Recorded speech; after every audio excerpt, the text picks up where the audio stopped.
la petite, et la grosse bête. Par Robert.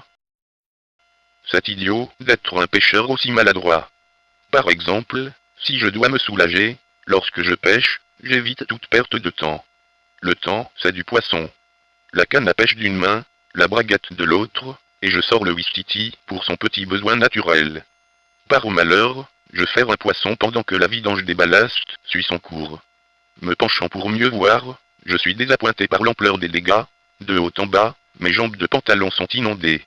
Je retourne à la voiture pour me changer.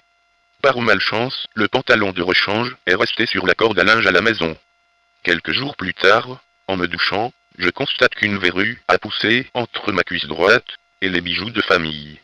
Le lendemain, elle avait doublé de volume. Étonné, je la pince fortement, mais ne ressens aucune douleur. Je vais chercher une petite glace. Après de nombreuses acrobaties, pour observer l'objet de mon inquiétude, je finis par trouver la solution. La glace posée sur la boîte à linge, les cuisses écartées, j'observais attentivement le poids collé sur ma peau. C'était un tic. Lorsque j'ai soulagé ma vessie, cette affreuse bestiole avait profité d'un moment d'inattention pour s'accrocher à cet emplacement intime de mon corps. J'ai arraché le parasite indésirable de son piédestal et désinfecté la plaie. Soudain j'ai l'étonnement de ma vie, la partie virile de mon anatomie m'apparaissait pour la première fois dans toute sa splendeur. Mon sexe pendouillait en se balançant mollement, il était énorme.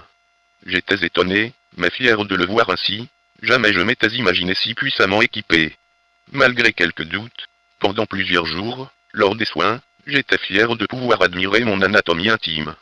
Les soins allaient se terminer, lorsque j'ai constaté que l'effet n'était pas aussi convaincant dans la grande glace de la pharmacie que dans la petite qui me renvoyait l'image sous un autre angle. Pris d'un horrible doute, je fixais la petite glace à bonne hauteur, et regardais mon visage. Tout était énorme. Le nez, les lèvres, les yeux. Déçu, je maudissais cette glace grossissante qui me déformait le visage. Et le reste également. Votre narrateur. Robert.